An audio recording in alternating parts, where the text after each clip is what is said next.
our next hot copy this Friday morning, the ADHD Society of the Philippines will hold its biennial national conference entitled Metamorphosis, Succeeding with Adult ADHD, as the group marks the 19th National ADHD Awareness Week.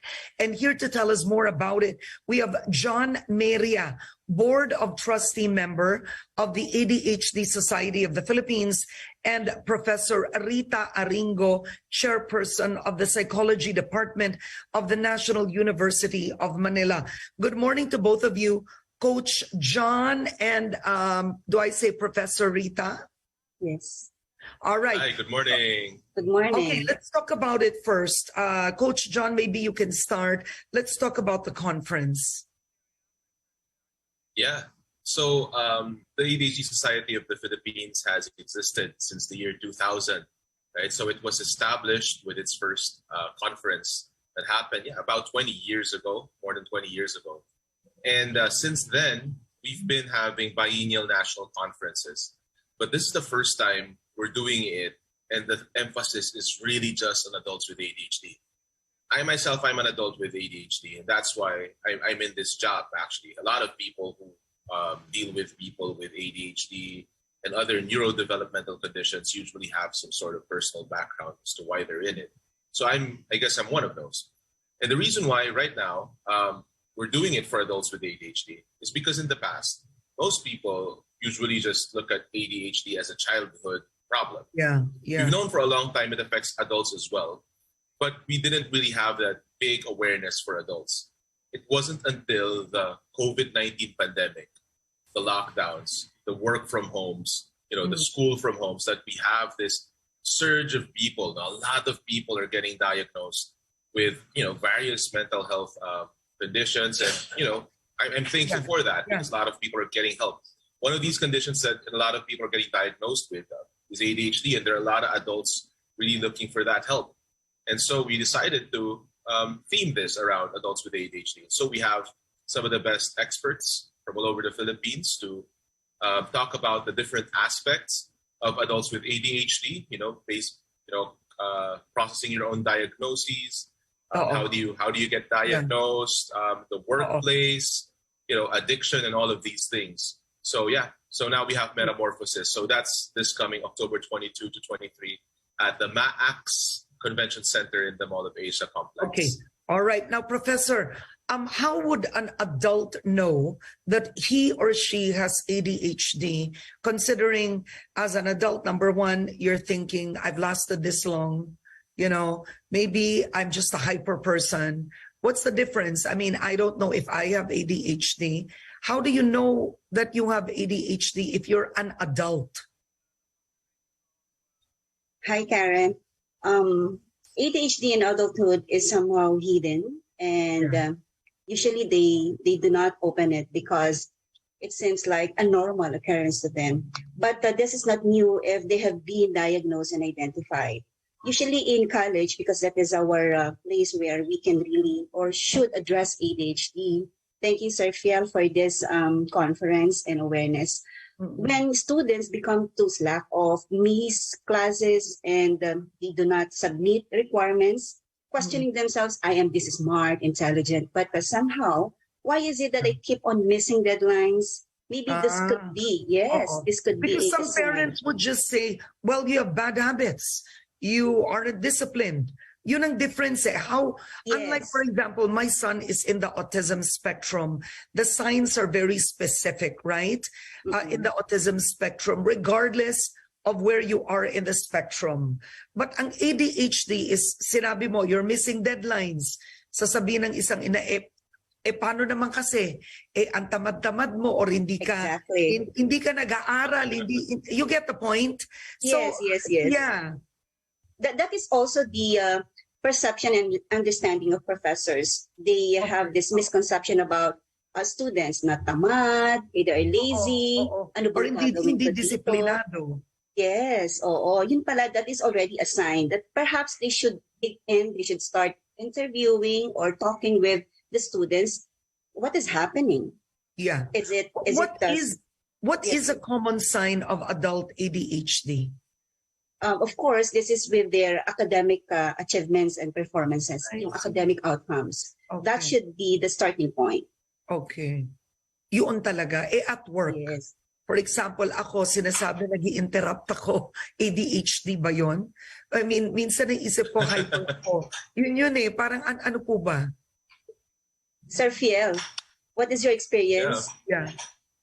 Yeah, so basically we all the important thing that we have to look at here is the degree of the impairment and how persistent it is in different aspects of life. So I do agree that when you look at the trouble that you have with ADHD, a lot of these things people will experience at some point in their lives. I mean, inattention, hyperactivity, impulsivity. Oo. I mean, we tend to be impulsive, but to what degree does it affect your life, right? Yun. That's one question. That's one thing that psychiatrists are looking for when they diagnose people with ADHD. Another thing is, has it been there since you were a child? No? So right now, according to the manual that psychiatrists use to diagnose ADHD, they check between 0 and 12 years old whether the symptoms have already been there and have already been persistent. No? So one way we also know that it's not just laziness or a lack of discipline is that you will see that this person is trying their best. It's just that they're not able to cope still with that. No? Yeah. So a lot of people they develop their own coping mechanisms, but when they get to adulthood, that's when when the responsibilities are really pouring in. They will tend to miss out a lot of things. So yeah. Let's talk about two aspects that will be discussed in Metamorphosis. Let's start with number one. Of course, let me just read through this. With adult ADHD, you will be addressing, of course, ADHD through the family, workplace, nutrition and lifestyle, executive functions, life coaching. This is very good. Inclusive education. But two aspects here, which I'm happy that you are tackling this. Let's start with nutrition. Nutrition has a big role to play, whether in ADHD or treating someone in the autism spectrum. And That's right. it often, yeah, I mean, and traditional medicine often discounts it. They say that won't help. The casein gluten-free diet won't help. But the truth is, it does help. So with nutrition, which of you can speak about this? For adult ADHD, what's a good focus on nutrition to at least control the symptoms or help attention become better? Well, I guess I can go ahead. I can respond to that a little bit though. So the doctor that we get to focus on nutrition for these different types of conditions, right, would be the discipline of functional medicine. So we have Dr. Raymond Escalona who's going to be talking about that for us this weekend. But one thing I found as a coach as well, dealing with people with autism spectrum disorder and also ADHD for the past 10 years, is that what works for a person, for one person, may not also work for another person. It could be that for one person, they have a severe gluten intolerance. For another person, they might be, they just need to have more fiber in their diet, or they need to take fish oil. Some of them do benefit from, let's say, medication.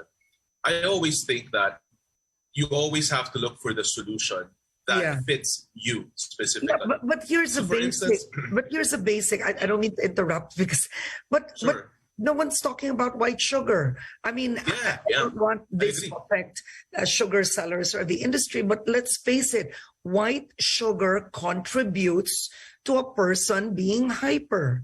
That is a fact. Yeah. Am I right? Is that going to be discussed in the forum? Yes.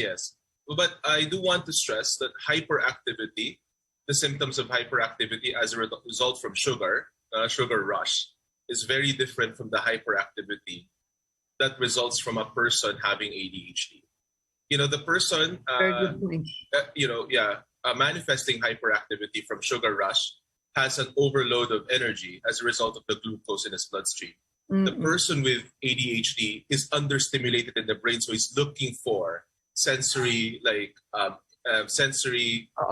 stimulation outside, Yes. and that's why he's hyperactive. So the motivation, and you can see there are some differences in that. There's some differences in how you would deal with that. But I do agree that white sugar is bad for you, no matter who you are, right? ADHD or no ADHD. All right. Yeah. Okay. We don't have enough time, so we have to close. I'll give you a minute. The last one that I think is important is addiction. Professor, maybe you can address this. Addiction in adult ADHD. How dangerous, how prevalent is this? Yeah, actually, one of the problems encountered in college is addiction, not per se to the medication, but with alcohol, because they are also at risk in terms of this vulnerable behavior or dangerous behavior. But addiction in the medication, I've encountered this in literature that students tend to, overdose themselves because they are compounded with a lot of problems and a lot of adjustments are coming in and transitioning. So they believe that with this kind of medication, they could somehow resolve or get solution to their problems immediately, like getting super active, believing that they can accomplish a lot of things by taking into a lot of medication. And I think this is also one that they should consider because, pills, they have adverse effects, and doctors should also be considerate in terms of how they are impacted with their social life and academic life. I'm curious, just quickly offhand, would you have a biomedical doctor of some kind?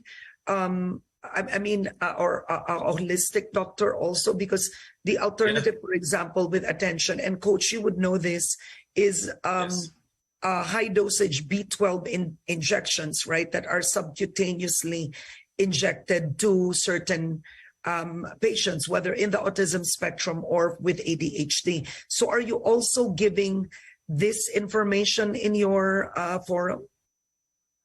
I believe so. The person who's addressing that topic, as I've mentioned, is Dr. Raymond Escalona. Yeah. So he actually has a podcast next week. Yeah, as well yes, for us, it's not just about taking pills. Tama si Professor doon. Yeah, it's not. Oh, yeah. It's not. I would agree. All right. Well, thank you so much for joining me. We don't have enough time. And just quickly, do they have to register for this? Yes. Yeah, can we show the poster, Direct? Yes. Show the poster. Go ahead. Yeah. Okay, quickly go. So the important thing here is to please go to our registration link.